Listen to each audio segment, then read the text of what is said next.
Qual é o propósito de Deus para a Terra? Como Deus foi desafiado? Como será a vida na Terra no futuro? O propósito de Deus para a Terra é realmente maravilhoso. Deus deseja que ela seja habitada por pessoas felizes e sadias. A Bíblia diz que Deus plantou um jardim no Éden e fez brotar todo tipo de árvores de aspecto agradável e boas para alimento. Depois que Deus criou o primeiro homem e a primeira mulher, Adão e Eva, ele os colocou nesse lar maravilhoso e disse-lhes: Tenham filhos e tornem-se muitos. Encham e dominem a terra.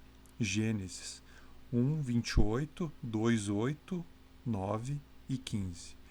Portanto, o propósito de Deus era que os humanos tivessem filhos, estendessem os limites daquele lar paradisíaco a toda a terra e cuidassem dos animais. Será que o propósito de Deus de que as pessoas vivam num paraíso terrestre vai se cumprir? Eu falei, diz Deus, e eu cumprirei. Isaías 46, 9, 11, 55 e 11. Deus com certeza cumprirá seu propósito. Ele diz que não criou a terra simplesmente para nada, mas a formou para ser habitada. Isaías 45, 18. Que tipo de pessoas Deus queria que vivessem na terra e por quanto tempo ele queria que vivessem aqui? A Bíblia responde: os justos possuirão a terra e viverão nela para sempre. Salmo 37, 29. Apocalipse 21, 3 e 4. Obviamente isso não aconteceu. As pessoas adoecem e morrem, até mesmo se agridem e matam umas às outras. Algo saiu errado, mas com certeza Deus não queria que as condições na Terra fossem do jeito que são hoje. O que aconteceu? Por que o propósito de Deus não se cumpriu? Nenhum livro da história escrito por um humano pode nos dar a resposta, porque os problemas começaram no céu. Quando surgiu um inimigo.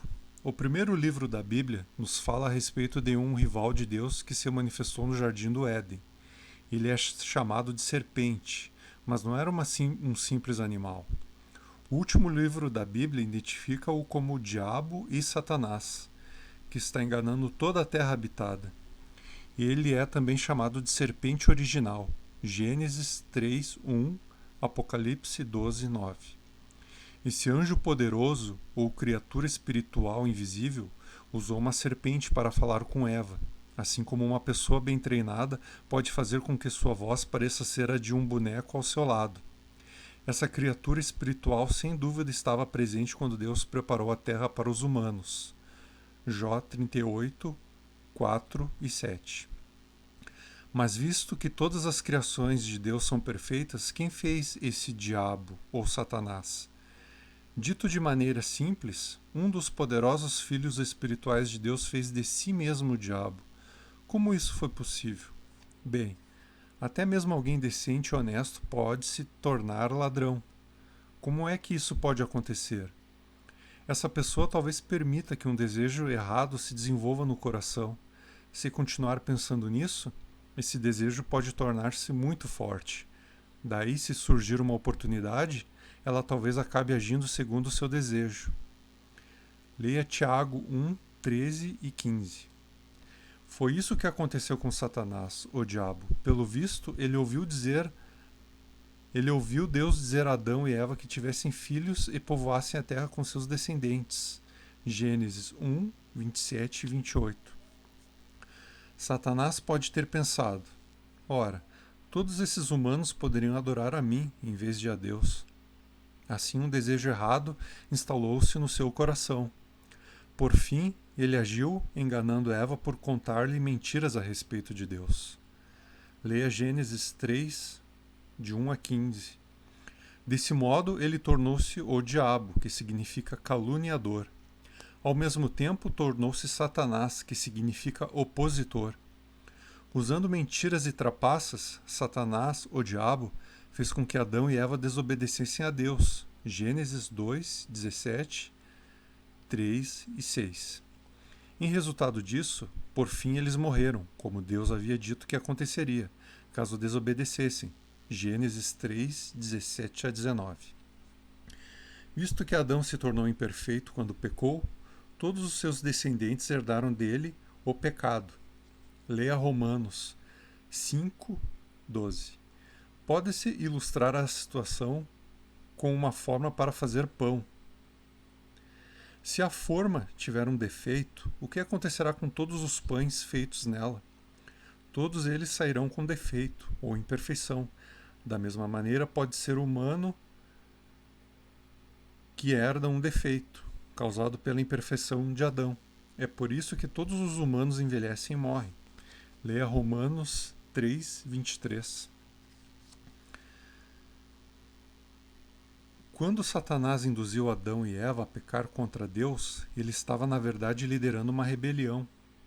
Ele desafiava a maneira de Deus governar. Na realidade, Satanás dizia: Deus é um mau governante. Ele mente e priva seus súditos de coisas boas. Os humanos não precisam que Deus os governe. Eles podem decidir por si mesmos o que é bom e o que é mal. E serão mais bem-sucedidos se forem governados por mim. Como Deus enfrentaria um desafio tão insultante? Alguns acham que Deus deveria simplesmente destruir os rebeldes. Mas será que isso responderia ao desafio de Satanás?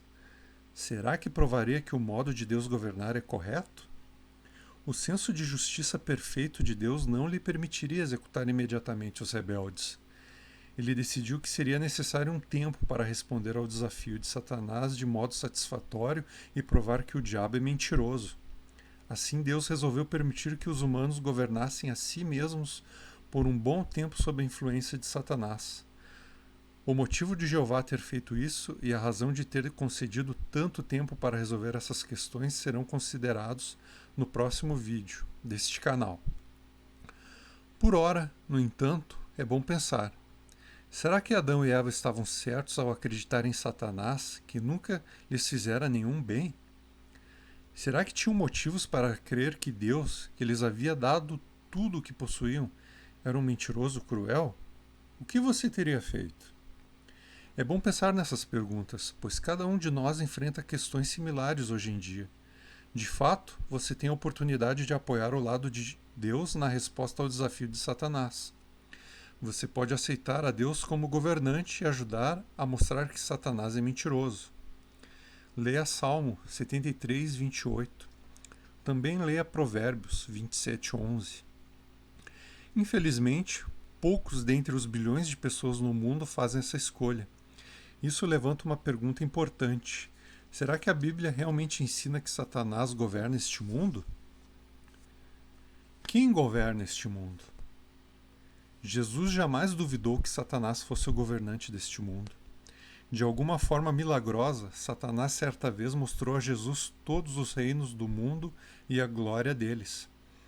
Daí, ele prometeu a Jesus: Eu lhe darei tudo isto se você se prostrar e me fizer um ato de adoração. Leia Mateus 4, 8 e 9 e Lucas 4, 5 a 6. Pense nisso. Se o diabo não fosse o governante destes reinos, poderia ele ter tentado Jesus com essa oferta? Jesus não negou que todos esses governos do mundo pertencessem a Satanás. Certamente, Jesus teria feito isso se Satanás não fosse a verdadeira fonte de poder desses governos.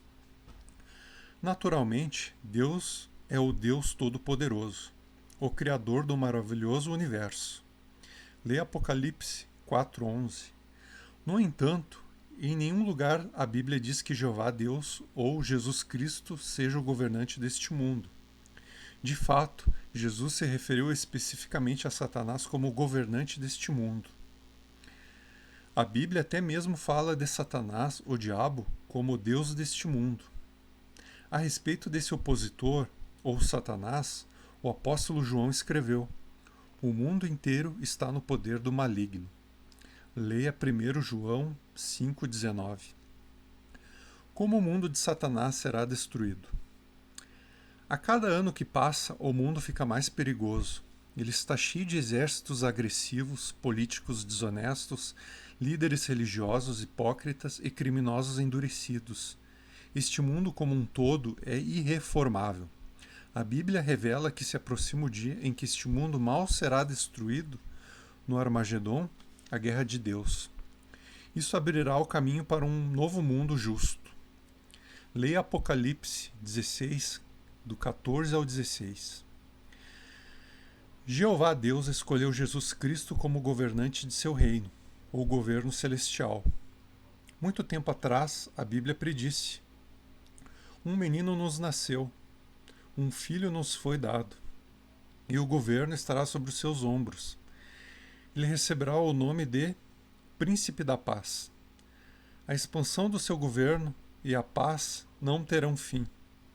Leia Isaías 9, do 6 ao 7.